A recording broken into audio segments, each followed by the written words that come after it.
We are journalists. I've had an extramarital affair. We are truth seekers.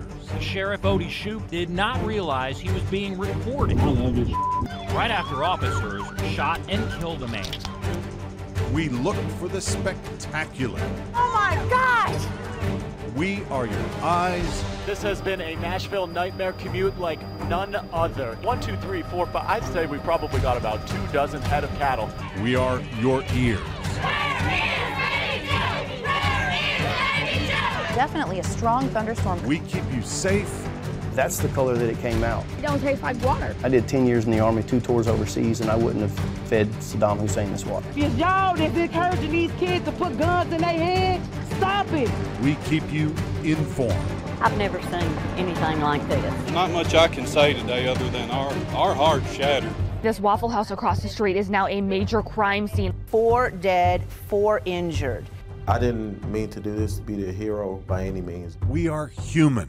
5 shots fired. Every single parent who has a child in a school anywhere has thought about this scenario playing out. A terrifying day for a lot of people. It's scary. Looks like people are actually up on the roof. People just began running. This is our calling. We're going to take it live on the air.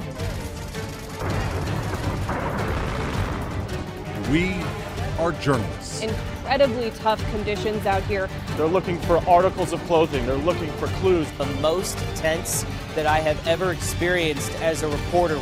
We are News Channel 5. Now with breaking news. This is News Channel 5 this morning.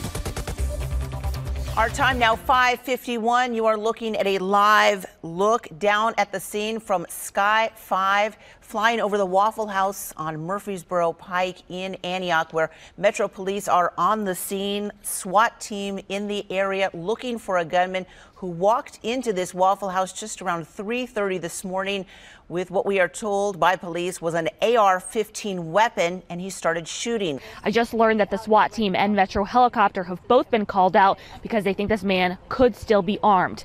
Police say the gunman is a white man and that he was naked, only wearing a green jacket when he walked into a Waffle House and started shooting, continuing to shoot people as he left through the parking lot. At least 6 persons, including the deceased, were shot.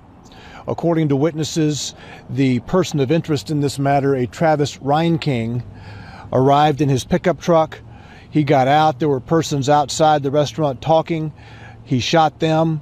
He then went inside the restaurant. More shots were fired, and one of the patrons was hit. We're looking at live pictures from Sky 5. This is over the area that Don was talking about, where Air 1, that's the Metro Police Department's helicopter, is up. As he mentioned, witnesses had said they had seen the gunman walking south on Murfreesboro Pike, possibly in a wooded area. You can see a number of police officers. They've got K9 units. There's a hero, I don't know what his name is, but there's a gentleman who was in there who, when this guy stopped to reload or stopped to do something with his gun, he took that opportunity and wrestled with this guy until the gun went flying, and then the dude took off running. So I don't know who this guy is. I talked to him afterwards and told him, you are a hero, man, because had that guy reloaded, there was plenty more people in that restaurant that probably could have not made it home this morning. His gun either got jammed or he was trying to reload. Not exactly sure, but I saw my opportunity in my window.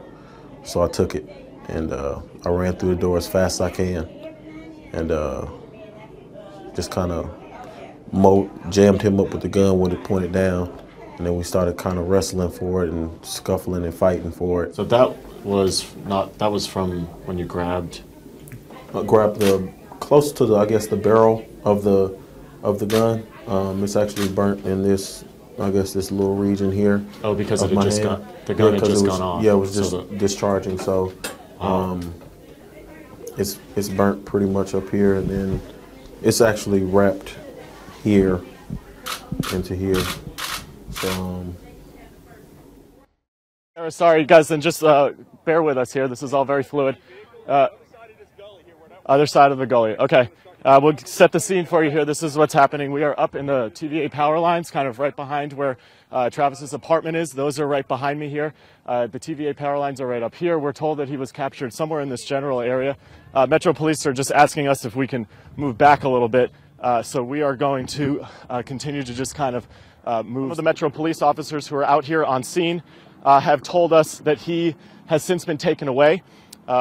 We are just assuming, as usually is with the case with these situations, that he was taken downtown and is likely being booked into the Metro jail.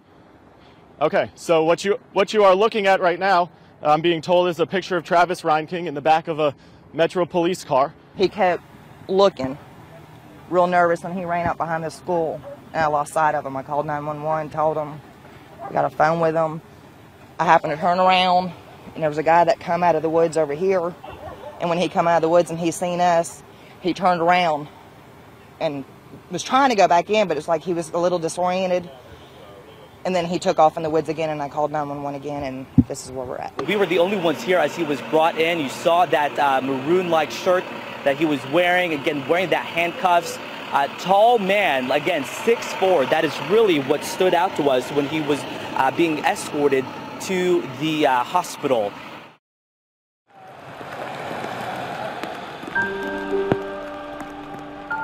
Why would someone do something like this? I don't know.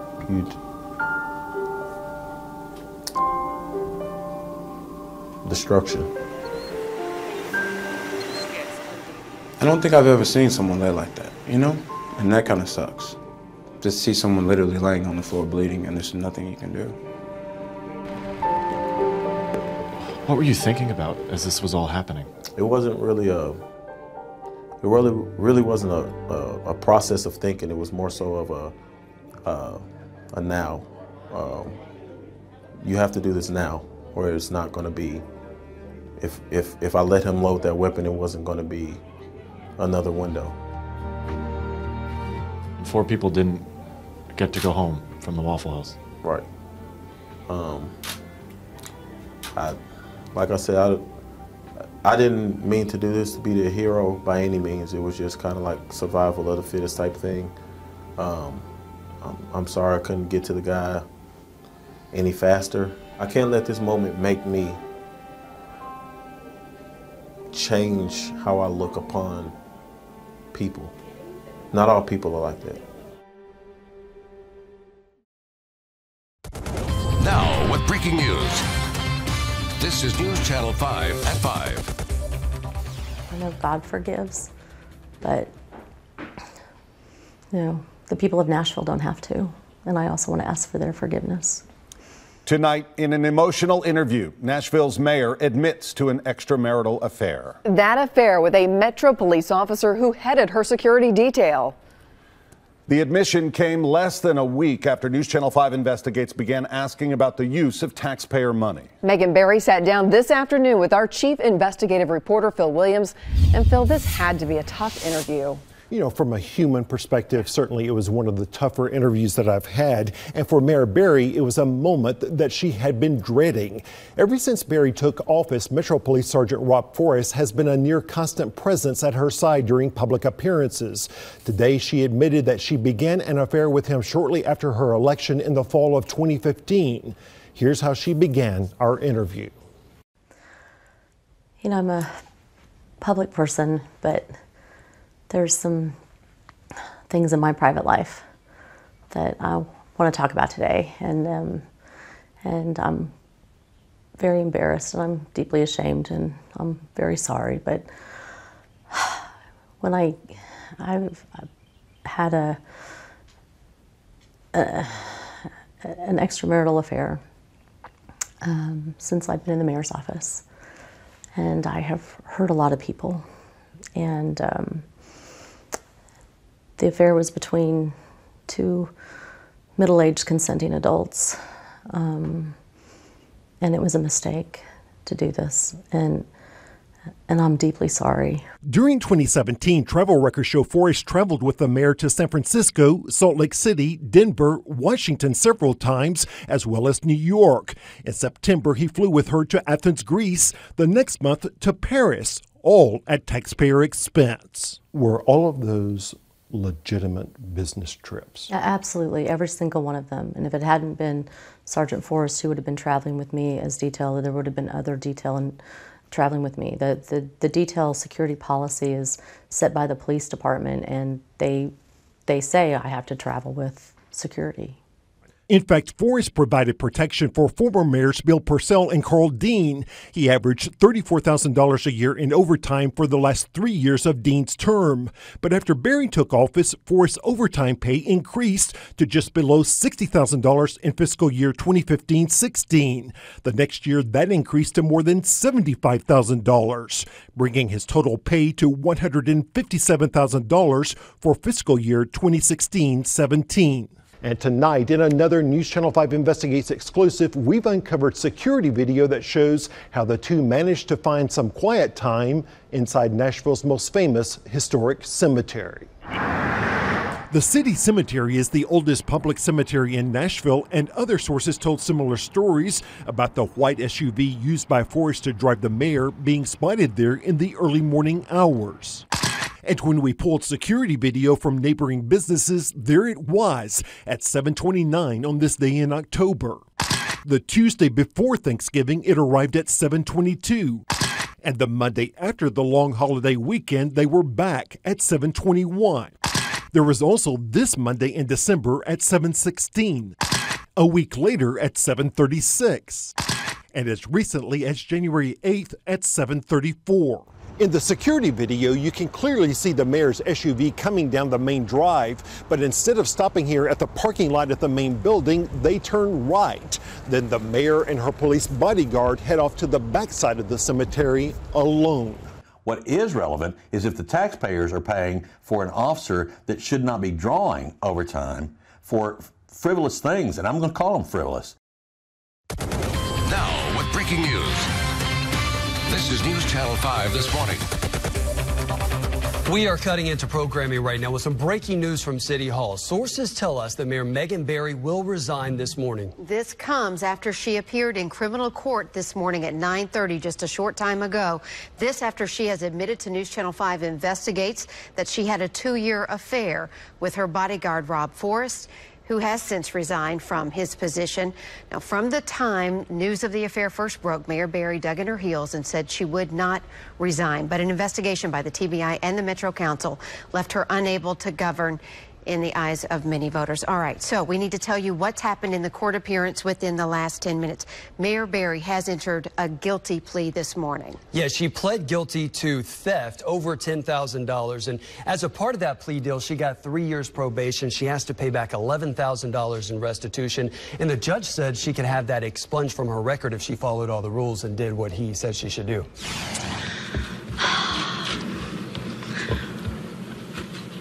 Well, my time today as your mayor concludes. My unwavering love and sincere affection for this wonderful city and its great people will never come to an end.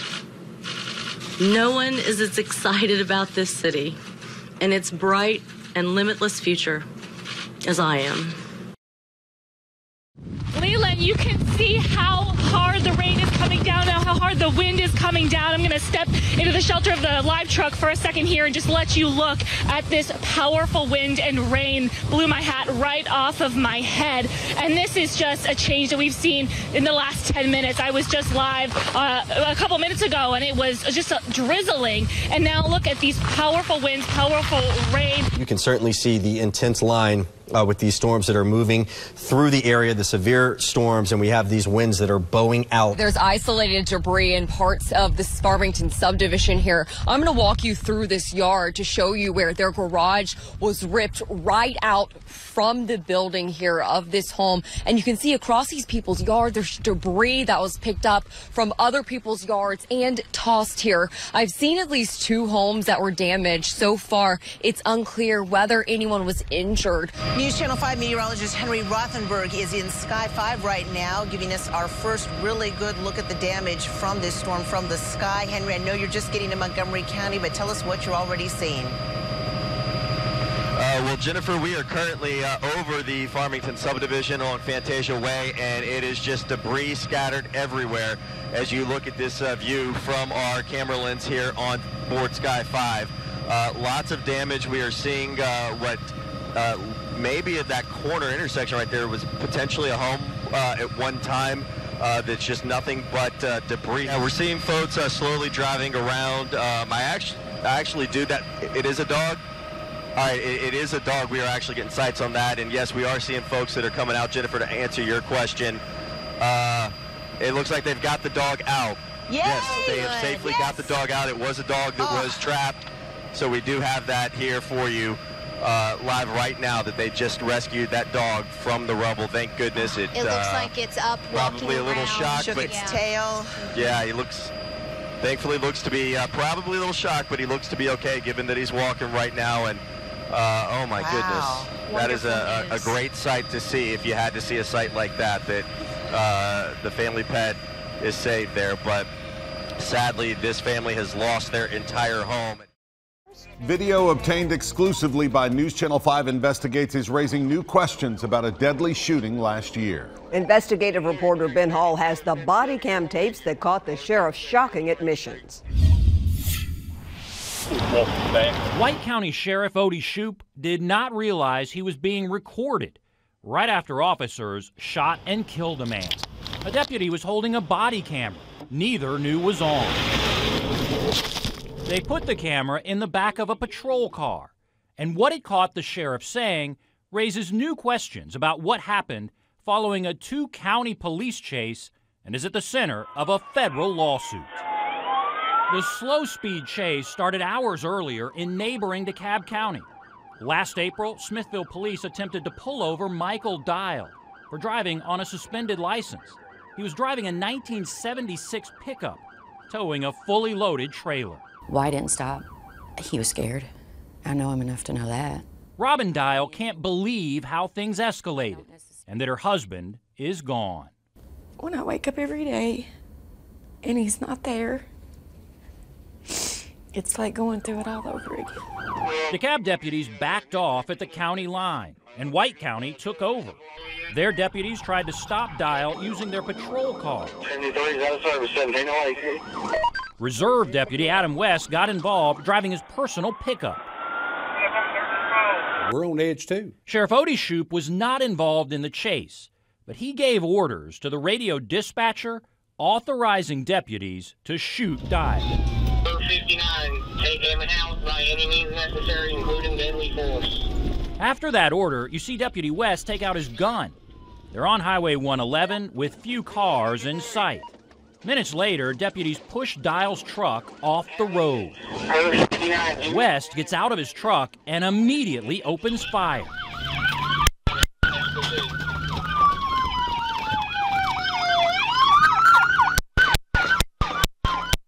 Officer Charlie Sims also started shooting. Dial was struck in the head. He was unarmed. I feel with every part of me that that's exactly what they wanted to do, was kill him. But Dial's lawsuit focuses on what the sheriff said after the shooting to another deputy. On that body camera, they didn't know was on. I told him, I said, take him out. I heard. Damn, I don't give a shit. It wasn't long after that I heard shots fired. They said, we're ramming. I said, don't ram him, shoot him. Dial is suing White County, the sheriff, Deputy West, and Sparta Officer Sims, claiming they used excessive force. The lawsuit claims Shoup preferred to shoot and kill Mr. Dial rather than risk damaging his patrol cars. That I ain't gonna tear my cars up. If they don't think I'll give the damn water to kill that motherfucker, they full of take him out. I'm here on the damn end, wrong end of the damn county. Shoup seemed upset he wasn't there when the shooting happened. I love this God, I tell you what, I thrive on it. I don't know how you can thrive on taking a human life. That's not law enforcement. Attorney David Weissman said there was no reason to shoot Mr. Dial, and Shoup's comments prove he was more concerned with his cars than Dial's life. If that's the mentality from the highest policymaker in the town, in the county, that's scary. The TBI and district attorney ruled the shooting justified, but immediately afterward, Deputy West was clearly upset. Sheriff Shoup told him he did exactly as he was ordered. You don't have to worry about this. I made the decision. You don't have to worry about it. I took that away from y'all. You don't have to worry about nothing.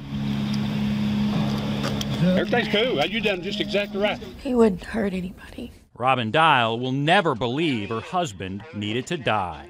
They could have let him 10 more miles down the road, he probably would have run out of gas. I just hope he knows I loved him. Shots fired! Shots fired!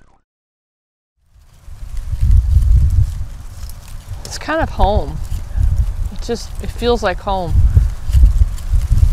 A final gust of an autumn wind whips through the few pieces of corn left standing on Paul Hamilton's farm.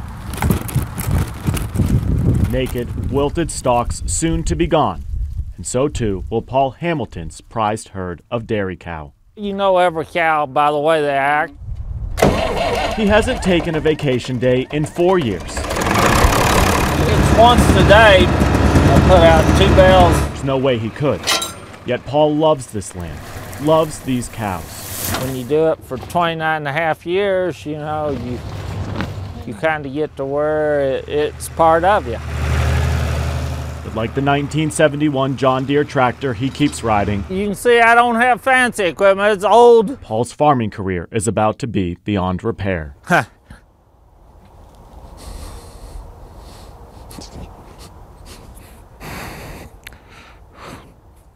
It's hard, real hard.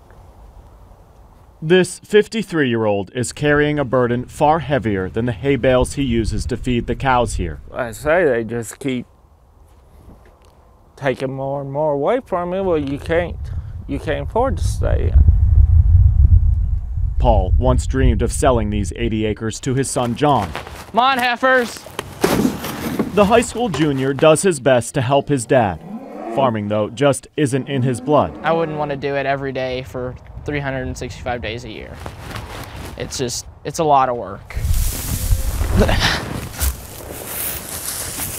And even if John wanted to, his father refuses to let his son follow the same financially uncertain path. Because it's not a living anymore. Yeah, there's...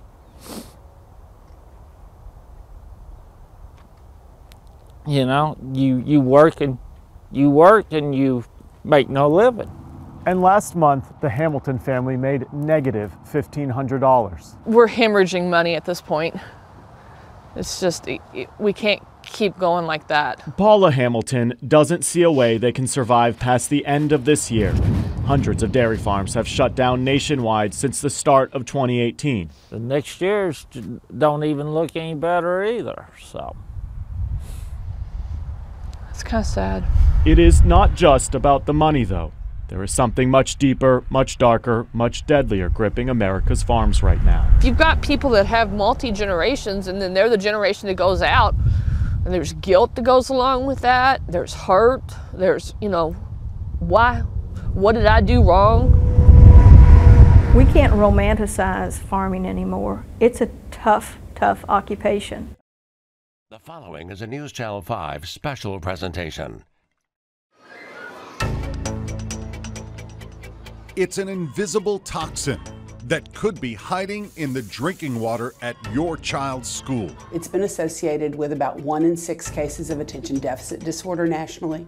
We know that it can cause, in higher levels, loss of IQ points. So why did Nashville schools test for lead, then not tell parents what they found? Would you concede that children were consuming unsafe water? We think no. You can see the crud there, but if you shake it just a little, that's the color that it came out. Why did the district use a testing method that experts say washes away the evidence? These results are just very misleading. It's creating a false sense of security. I would just, frankly, I'd throw them in the garbage and start over. It's outrageous. It really is. And when parents decided they wanted filters to protect their children, It doesn't matter what they promise. why did one official hatch a jaw-dropping plan to bypass those filters? It's stunning. It is stunning, the callousness of it. Tonight, News Channel 5 investigates. From your news and information leader, this is a News Channel 5 Investigates special. Toxic school water. Good evening, everyone. For the past year, our News Channel 5 Investigates team has uncovered serious questions about lead-contaminated water inside Nashville schools. But it's not just a Nashville problem. It's a health issue that could be lurking inside old school buildings across Tennessee. And now, as a result of that year-long investigation, a new state law will soon give families a better idea if the water inside their child's school is safe. It was the public health emergency in Flint, Michigan, that put lead in drinking water into the national conversation. Why would they be paying for water that they cannot even use that is poisoning them?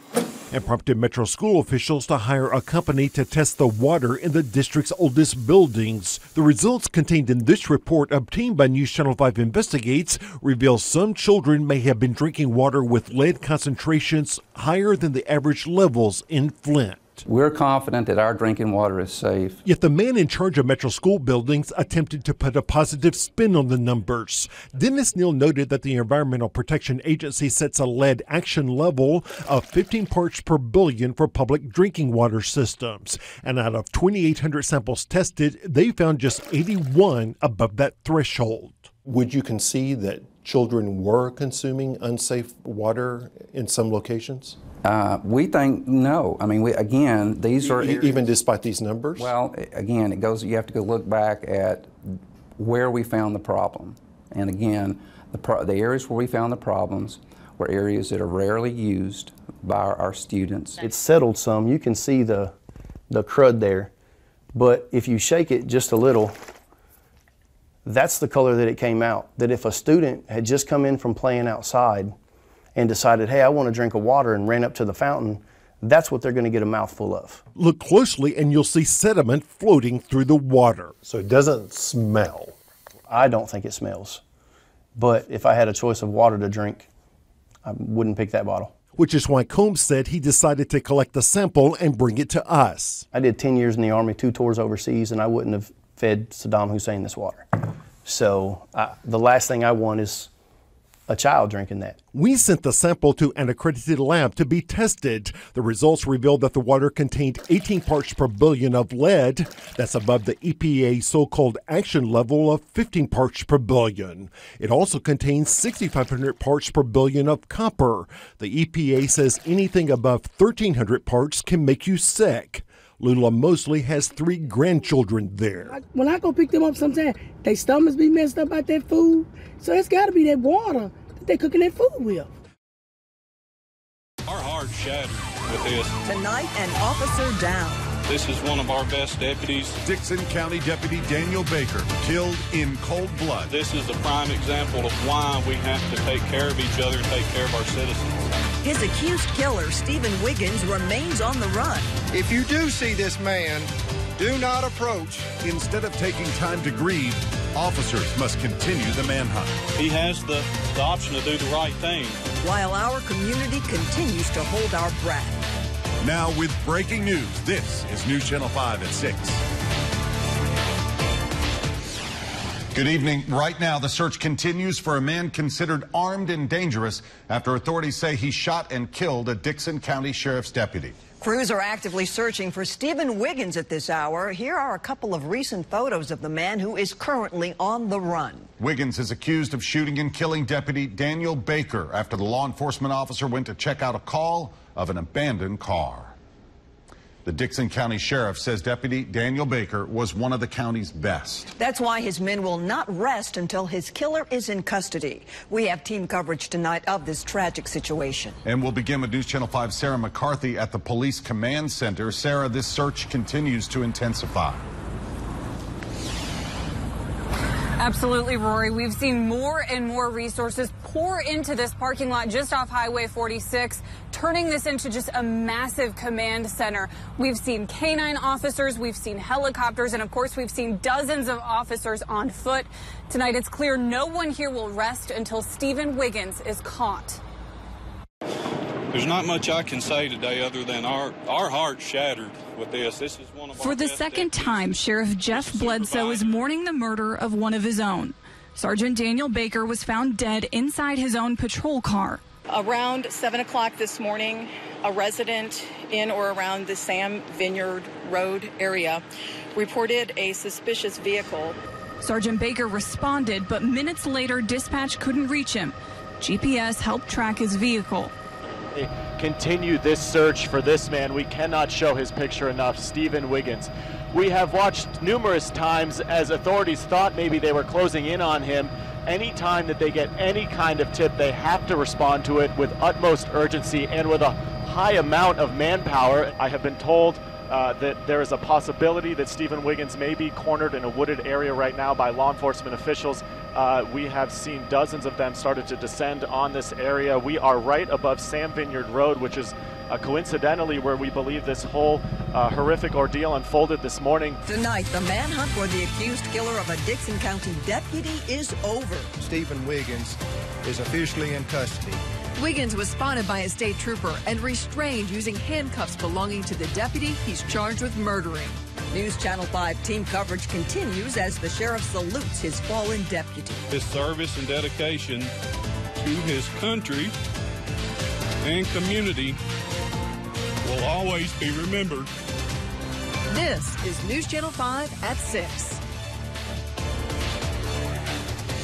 Good evening. Tonight, both people accused in the murder of Dickson County Deputy Daniel Baker are behind bars. And the district attorney says he will seek the death penalty in both cases. We have team coverage of the arrest of Stephen Wiggins. Let's begin with News Channel 5's Matthew Torres. Matthew, he spent more than 48 hours on the run. Vicky, that's right. For 2 days, many officers from across the mid-state filled this part of Highway 49. But tonight, this space is empty, a sign the community is starting to heal as the process to seek justice begins.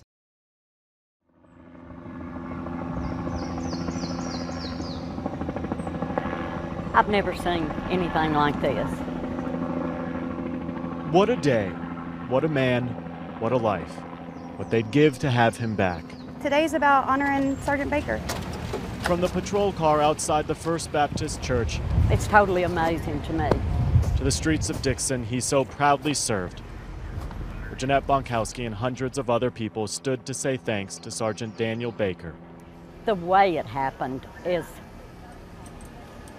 it should not have happened. All right.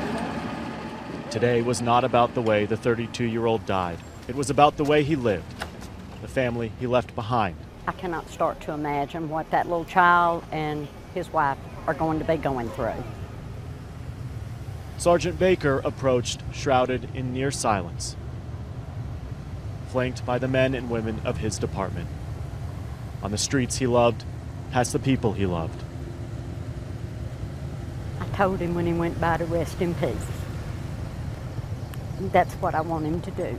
His loss has touched generations in this town. I hope he holds on to this day as how we need to hold cops close to us and that they're here to protect us and to make sure we're safe.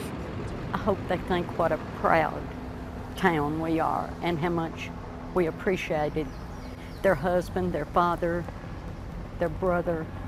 I hope they know how much we all appreciate him.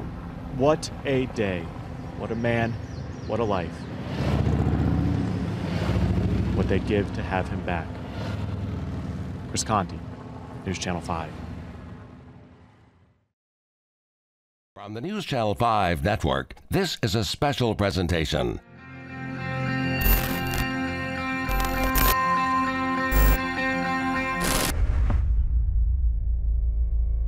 It's the devil. It's horrible. Opiates took me to other places, you know. It's just like cocaine without the come down.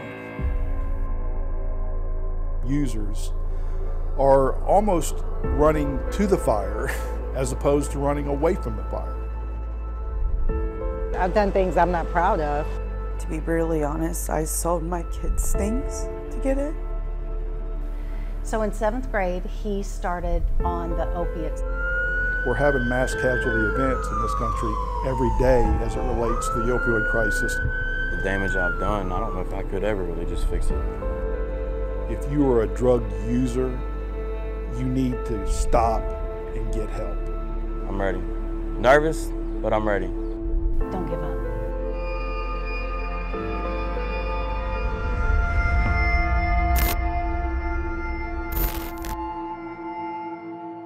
It's not just a problem, it's a crisis. Opioid abuse continues its strong grip on communities, destroying families across Tennessee. If you think you know who it affects, think again.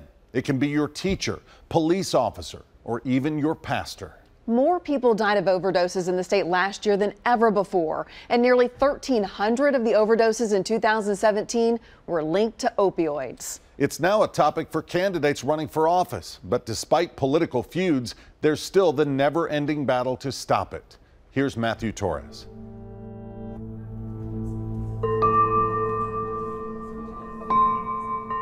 But you're so absorbed in the pain that the other person is going through that your entire day is just done for. It knows no gender, Like when you are in recovery, your family's in recovery. no race, But healing is possible in time.